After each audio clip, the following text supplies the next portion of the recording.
President Biden is rejecting the possibility of stepping down after last week's poor debate performance. At a rally yesterday in Madison, Wisconsin, Biden said he's confident he can beat Donald Trump in November.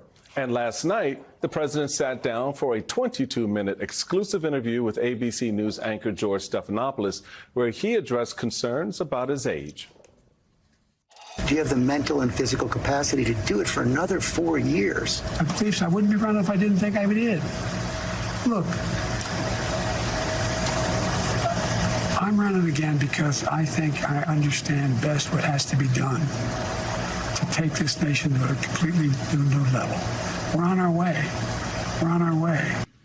Joining us now, MSNBC political analyst and Columbia University professor of practice, Basil Smikle. He's the former executive director of the New York State Democratic Party. And Jennifer Horn, former RNC executive committee member. She's also a former co-founder of the Lincoln Project and host of the Is It Just Me or Have We All Lost Our Minds podcast. And Jennifer, I always love that. Welcome to both. Thank you.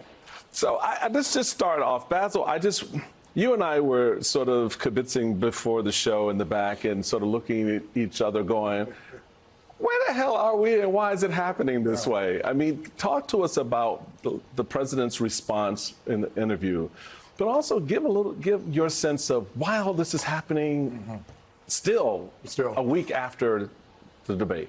So there is a question as to whether or not all of this conversation about about Joe Biden is the sign of a healthy party.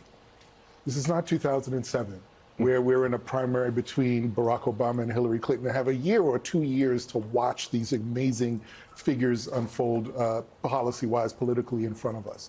We're 4 months from a general election, and millions of voters have already cast their vote for Joe Biden. If you have concerns about his age, I think that's already baked into the voter at this point. But to me, what is not being addressed is the real fear and worry, concern that the individual voter has about their future right now. And what didn't happen after the debate, you can talk about whether or not Joe Biden accomplished what he needed to in that debate. And we certainly have. And we certainly have. But to me, the response should have been, as Senator Fetterman has done, I support my guy, and here's why I support my guy. And if you have a concern about what's on the other side, let me tell you about what the choice is here. I'm going to frame this choice for you. Right. And instead, what has happened is all of this worry and concern openly about Joe Biden. Yeah. And my problem with it is, are you doing anything to allay the concerns and those fears of the voter in this moment, 4 months from the general election? I don't know that all of this conversation does that. And if you're looking for, and most Democrats tell me that they don't think the party is strong enough. A sign of strength would be to go out and be behind your guy and give him the opportunity to say, okay, maybe I shouldn't be the one, let me pivot to somebody else, and let the party take us in that direction. You were giving the chairman the giggles, but Simone, there was a thread of what Basil said there that I have heard you say over and over again for the past week, which is we need to be listening to voters. This needs to be about the voters. Yep. Yes. It needs to be about the voters. I wonder. And I mean, I watched the interview last night and I'm looking at the reactions and I think that there is y'all correct me if you think I'm wrong, but I think there's this circular thing happening. There is the reaction of, I like to say, the political professionals, the elected officials, the donors, right? And I understand why elected officials feel some type of way. Their names are on the ballot, especially if you are a House member this fall, and everybody wants to win. But then there's the donors, there's the political professionals, the strategists, right? And then there's the voters. And I think that and also there is the media apparatus and the reporters who have been covering the president, who are looking at this race and who are hearing from some of the aforementioned individuals. It feels to me like the political professionals and the media apparatus coverage can influence what the voters think or believe to be true, right? So when you talk to people, because I talked to, Melissa Murray and I went to Pennsylvania and talked to Black women right after the debate happened, that Sunday after, and the majority of the women in the room were like, I'm going to stick with Joe Biden. I think we should stick with Joe Biden. There were some folks who said after the debate, I thought everybody should drop out. But I'm wondering now, and in the coming weeks, as you speak to voters, will they be influenced in their thoughts about what they believe to be true about the coverage of it and what the donors and the political professionals are saying when it is the voters who are supposed to elect the representatives? I don't know. I mean, I'm working it out in real time like everybody else. No, I think that's absolutely right. And let me actually hone in on that last point that you made, because I think when you have millions of voters that have already cast their ballot for Joe Biden, we have to remember that if there is a movement to replace him, what happens next is not going to be decided among the millions of voters that have already cast a ballot. That is a process among a much smaller group of people that most of us may never know and may never see, and most voters may never know and may never see. And through all of this, over the next few months, what needs to come from the party, in my view, and the supporters of Joe Biden is a sense of stability. That is what the president ran on. He ran to be to lead a party of stability and good governance, and I always go back to that split screen between McCarthy trying to be elected speaker and Hakeem Jeffries being elected as majority leader, or being elected speaker, though he becomes majority leader or minority leader. But you have Democrats in lockstep behind him. That split screen is so important because that is what shows a sign of a healthy party. So yes, I think the voters are going to look to some of the professionals for some sort of guidance, but ultimately in their gut, they're concerned, they're nervous, they're worried, and the question should be, is the party doing anything to assuage those concerns in real time with being very clear about what those choices are going forward, as opposed to what's happening now, which is asking them to make a choice within a choice. We're gonna make a choice. Hold on for the Democrat versus Trump. We got to make a choice between who the Democrat's going to be right now. After a time, and I'll just say this very quickly, after a moment in time, where for the last several months to a year, even more, a lot of these same Dems have been trashing Kamala Harris. So now what has happened to the ticket with all of this negative attention being placed on the ticket as we go into the general election? I want you to take a listen, Jennifer, to what the president had to say in Madison, Wisconsin on Friday, especially given that his team was really hoping for a 1-2 punch, the president on the stump and the president in this interview. Take a listen. We'll talk on the other side. You probably heard we had a little debate last week. Can't say it was my best performance. But ever since then, there's been a lot of speculation. What's Joe going to do? Is he going to stay in the race? Is he going to drop out? What's he going to do? Well, here's my answer. I am running and going to win again. Jennifer, the campaign has been very clear. They think last night they turned the page, the 1-2 punch, the rally, the interview. What do they need to do next to continue that trajectory? They need a lot more of Joe Biden on the stump. There's no question that the president is strongest when he is facing the crowds. That he does very well when he's out talking to the voters, face to face. He's got a different level of energy than he had, in what you just in the clip you just showed, than he had when he was sitting down with George Stephanopoulos. That's the Joe Biden that people need to see. And I would add to this, frankly, if I could, just to add on to Basil's comments about the party, I would suggest that the response of that very small number of Democrats who have really come out after the president, and some of the, the media folks that have really come down on him since the election, have done more damage and more harm than the president himself did during that debate.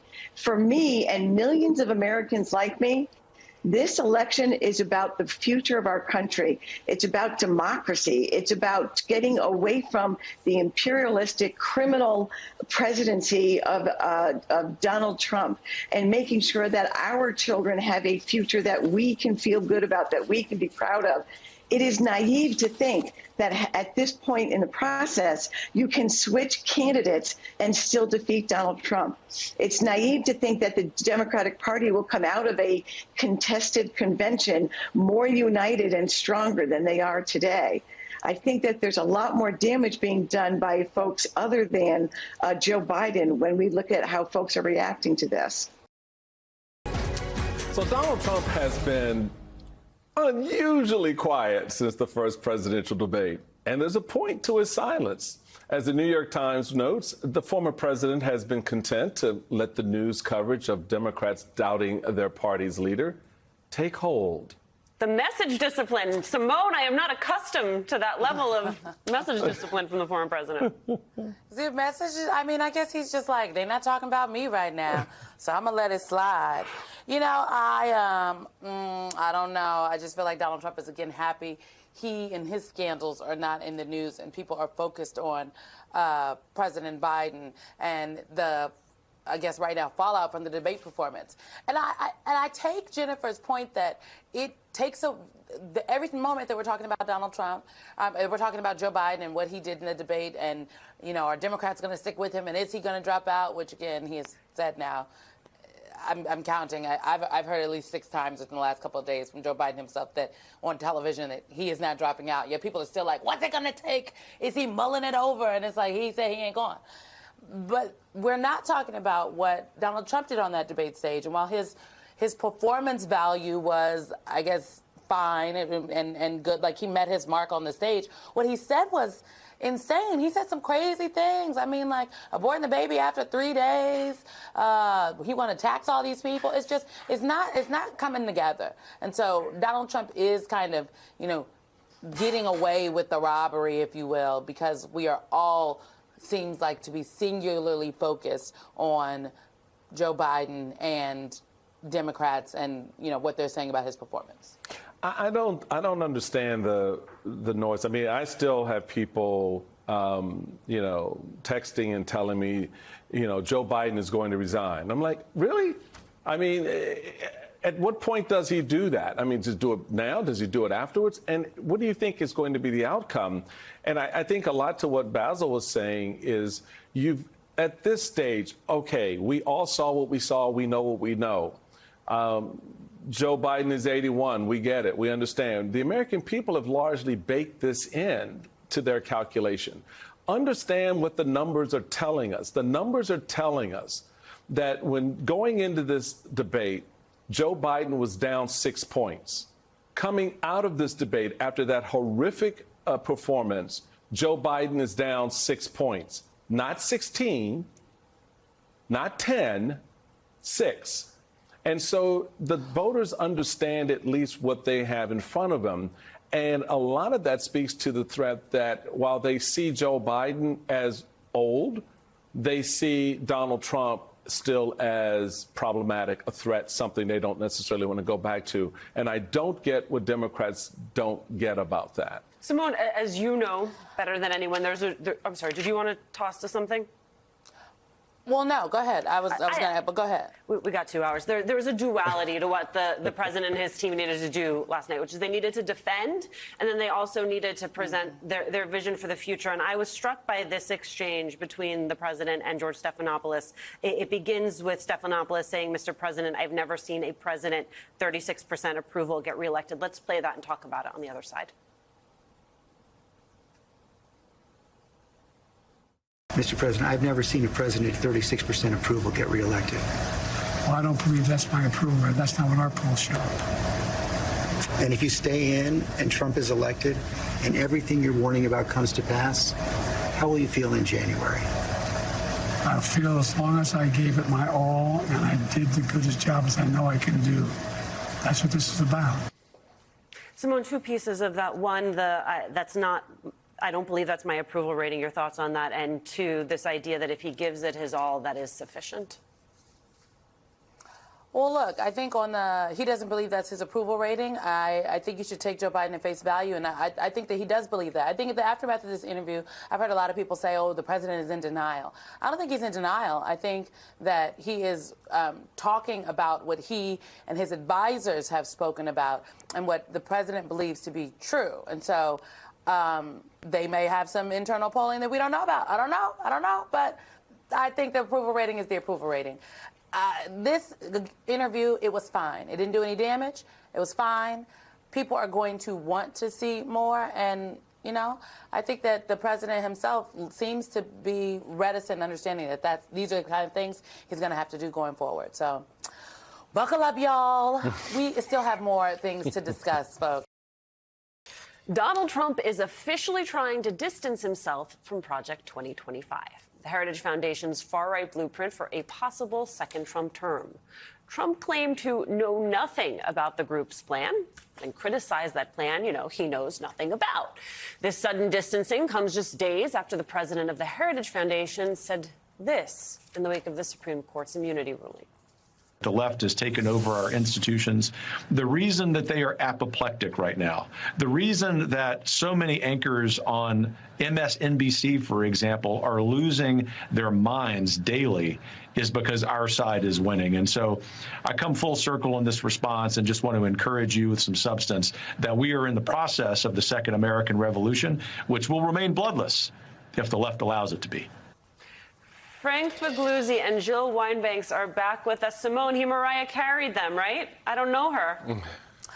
I don't know her. It's like, who is she? What? I've never met her before. Also, was Kevin Roberts talking about us when he said Maybe. The MSNBC anchors? Was he talking about us? I don't know. He's welcome back anytime to explain this debacle. I want to play for you all Taraji P. Henson at the BET Awards. And after I play her, you're going to understand why. Time for us to play chess, not checkers. It's about making decisions that will affect us as human beings. Look it up. They are attacking our most vulnerable citizens. The Project 2025 plan is not a game. Look it up. Taraji P. Henson hosted the BET Awards this year, and Frank, I was struck by this moment because I don't believe it was scripted in there. But Project 2025 is going beyond the political group chats, if you will. So much so that Donald Trump has moved to disavow it, even though Kevin Roberts of the Heritage Foundation says he regularly speaks with Donald Trump about it, and it is all about infusing Trumpism.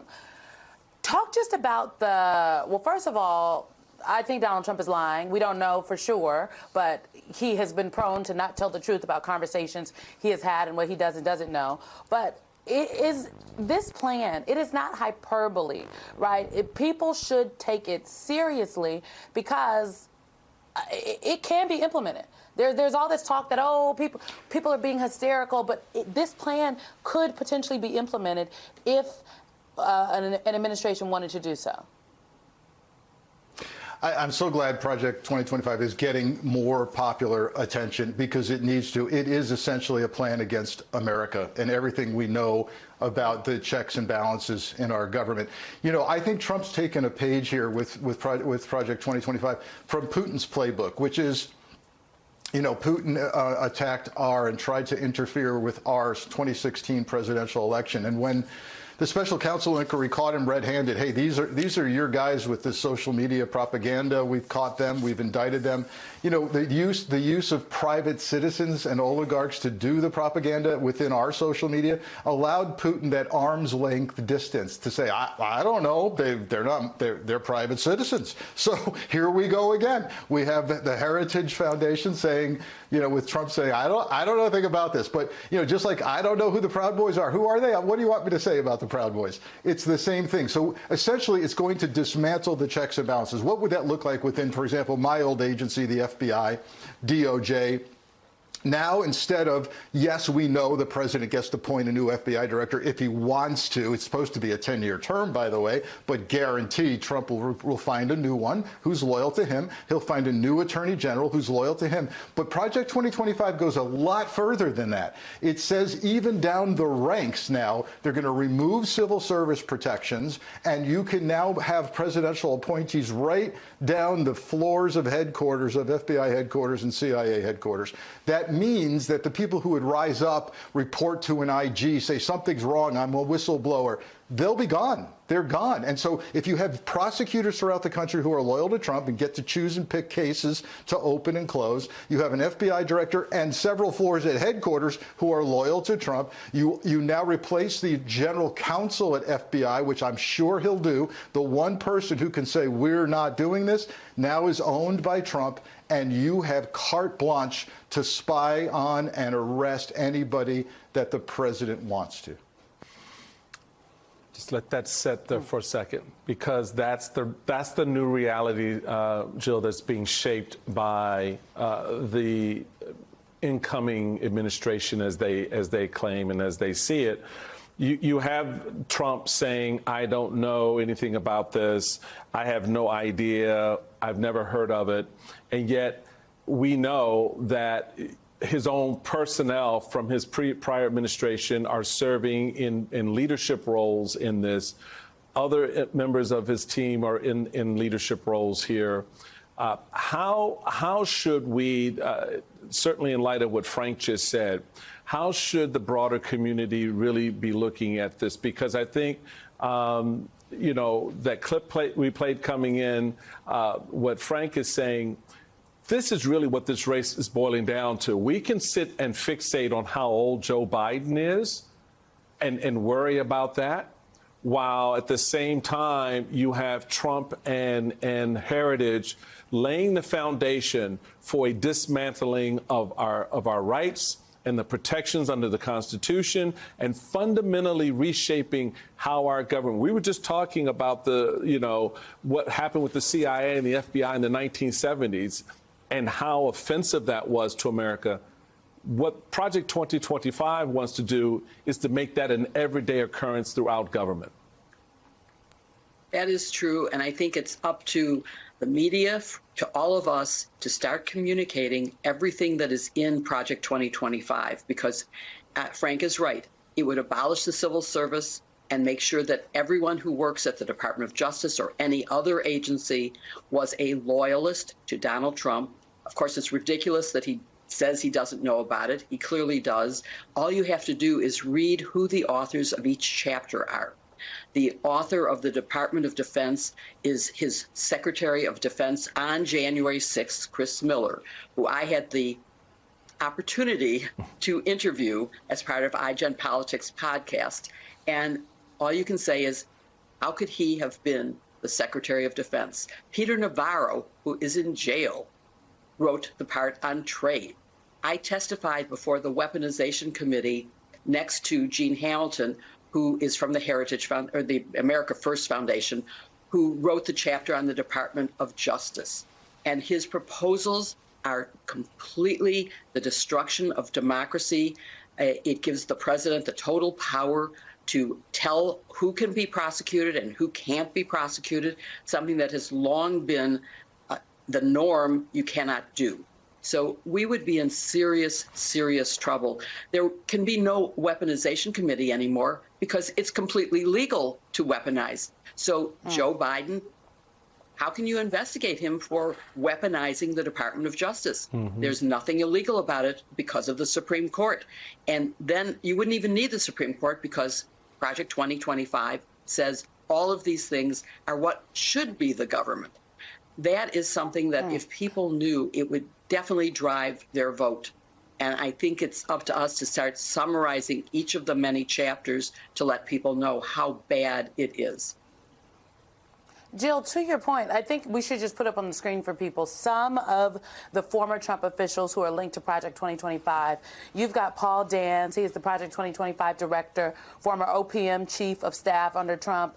Rick Dearborn, distinguished visiting fellow for Project 2025, deputy chief of staff for Trump. Russ Vought, 2025 contributor, former OMB director under Trump. He authored the OMB chapter. Look at the people on this screen. Gene Hamilton, he authors the Department of Justice chapter. He's a former Trump DOJ official. He's the current VP of America First Legal, which is that Stephen Miller group that has been challenging all of these things the Biden administration is doing. My bestie, King Cuccinelli, from the DHS. He authored the DHS chapter. He was a DHS official under Trump. Ben Carson, how you going to tell me Donald Trump don't know nothing about Project 2025 when he been out on the campaign trail with Ben Carson? Who are they fooling? Just who? They're not fooling anyone. I mean, it's just the thing that Donald Trump says and that his followers believe. They believe anything he says, even though none of us does. And it's one of those things where you can't have a discussion with a Trumper because they do not accept reality. They don't accept facts. And, you know, in the old days, we used to have discussions about the meaning of facts, the policies that should come from them. We didn't debate facts. We all agreed on them. That's one of the more serious problems we have in America right now, is that facts are being ignored. All right, Frank Figliuzzi, Jill Wine-Banks, thank you both so much for joining us. Congress returns to Capitol Hill tomorrow after a seismic week in American politics. President Biden continues to Democrats after his poor debate performance that he's the best person to beat Donald Trump in November. But at least half a dozen Democrats now tell NBC News that the president's interview with George Stephanopoulos did little to salvage his campaign, describing Biden's political situation in terms like heartbroken, doomed, and an effing disaster. We should note, however, they spoke in those terms anonymously, because, of course, they did. Meanwhile, 5 House Democrats have publicly called on the president to step aside. Joining us now is Democratic Senator Alex Padilla of California. Welcome, Senator. Welcome, Senator. Good morning, Michael. Good morning, Simone. Good morning, Alicia. Thank you for being with us this morning. Can we please start with the lots of conversation about Senator Mark Warner and him convening Democrats in the Senate today via phone or Zoom, I'm unsure. What do you know about this meeting and the purpose of it? I mean, it has been assumed that it is nefarious, but is it? I have no idea. Maybe you can illuminate this for us. Yeah, and I appreciate the question. And truth be told, I have not heard from Senator Warner about this, not a call, not a text, not an email. I guess if he's watching your show this morning, I might get some outreach from him in a couple of hours. But for what it's worth, I have not. And like, if you want to convene a conversation, I think that's fine. I think I know where the conversation should end up, and that is, look, the debate performance, as the president himself has said, was not the greatest. Just reminds us of the work that we need to do for the next 120 days to make sure that Donald Trump does not get another term in the Oval Office. The stakes are simply too high.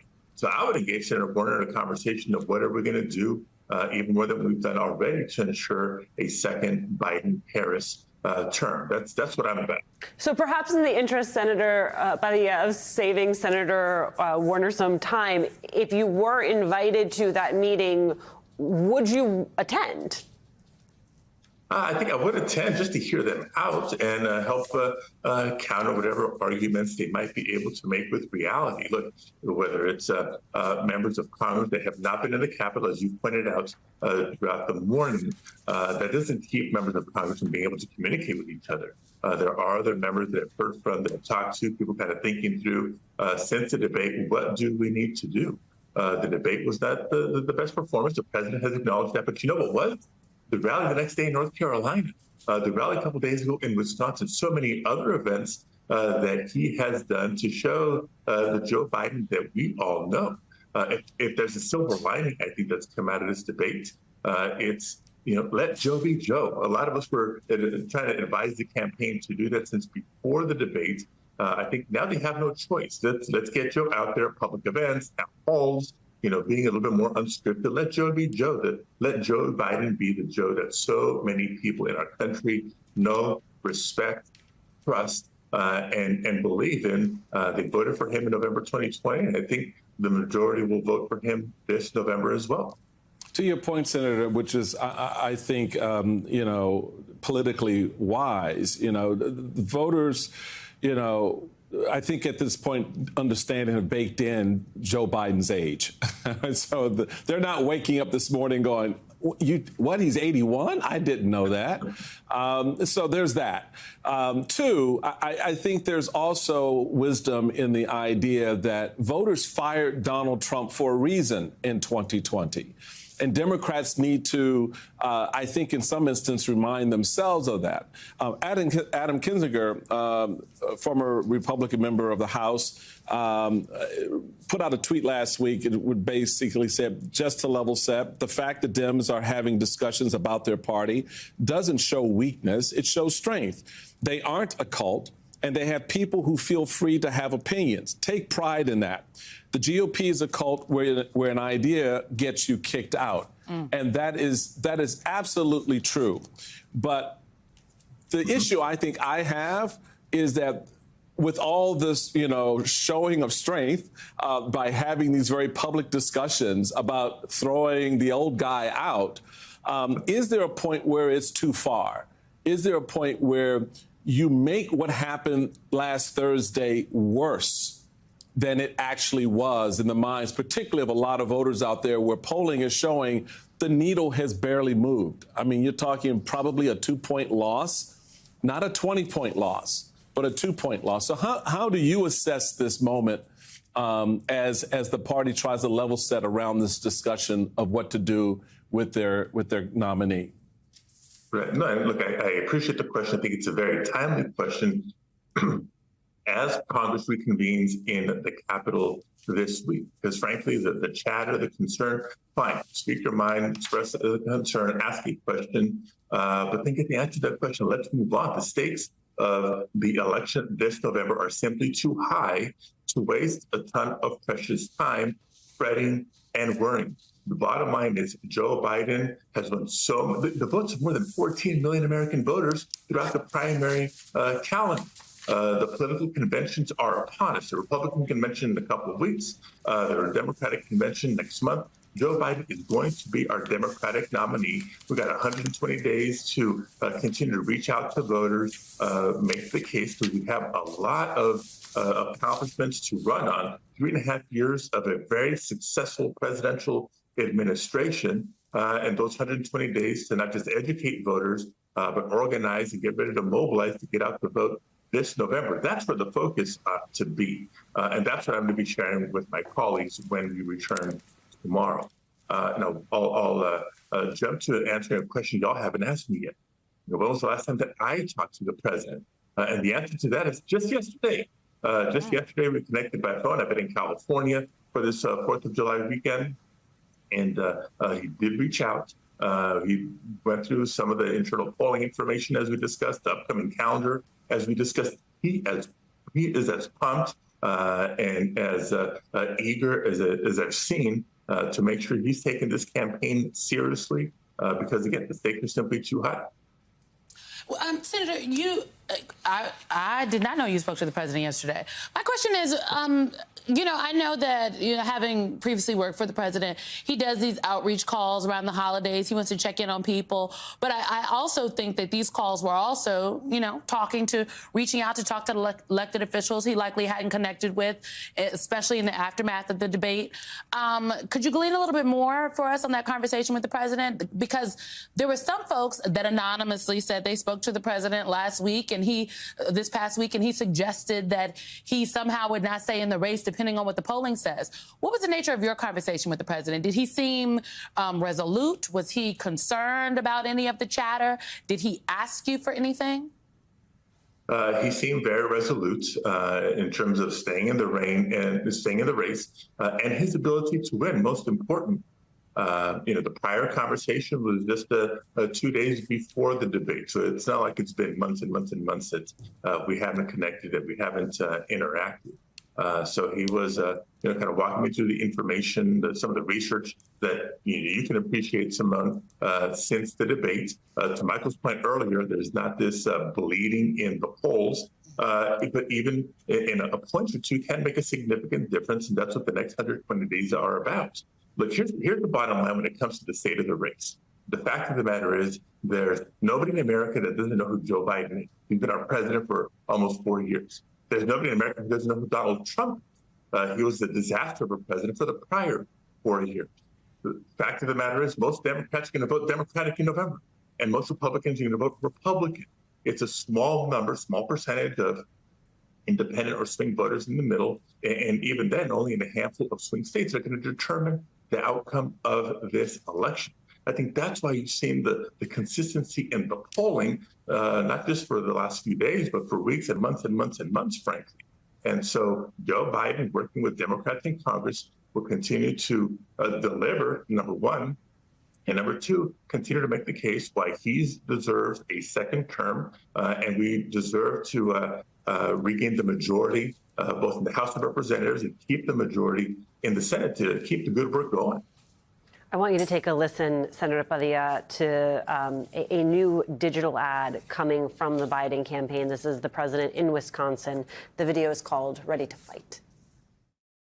So let me ask you, what do you think? You think I'm too old to restore Roe v. Wade, the law of the land? You think I'm too old to ban assault weapons again? You think I'm too old to beat Donald Trump? This race is about our freedom. It's about our democracy. It's about the very soul of America. Are we prepared to fight for that? I know I am, and I will.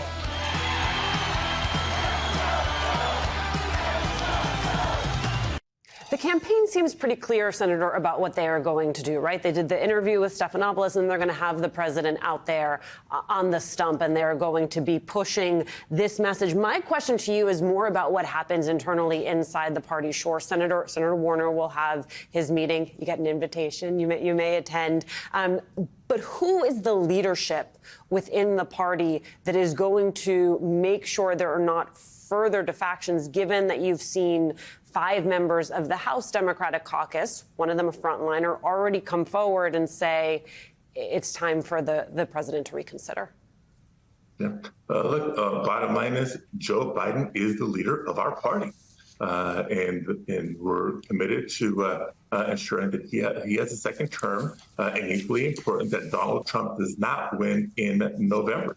The stakes are simply too high. So there'll be a little bit of fretting right now. I think when Congress reconvenes, of course, it's going to be the process of people getting things off their chest, expressing concerns. Just as the president convened governors, Democratic governors last week, I think there will continue to be outreach to not just the leadership in Congress, but members of Congress, both the House and the Senate, to remind everybody of the work that we all need to do, everybody doing their part. A couple of frontline members in the House, they're maybe just getting the liberty, the latitude to do what they need to do for their particular districts. But the big picture remains we need Democrats in the majority in Congress, and we need to defeat Donald Trump this November. And every Democratic leader needs to ask themselves, what are they willing to do between now and November to ensure that that's the case, because the stakes are simply too high. Understand what we all know. In 122 days, we each have the power to decide what kind of country we want to live in. Understand what we know. When there has been a full-on intentional attack against hard-fought, hard-won freedoms and rights. That was Vice President Kamala Harris underlining the stakes for our democracy at Essence Festival in New Orleans last night. The added scrutiny on the top of the ticket has also put a fresh spotlight on the VP and, of course, made her a target for Republicans. Back with us, Jennifer Palmieri and Stuart Stevens. I would say that Democrats made her a target before Republicans did, actually made our work a lot easier over the first 3 years of her term. What say you, Jennifer? How is this vice president positioned at this point in light of the first part of our conversation? There's one thing I want to say that for just sort of like a public service announcement for people who want to have Kamala Harris's back.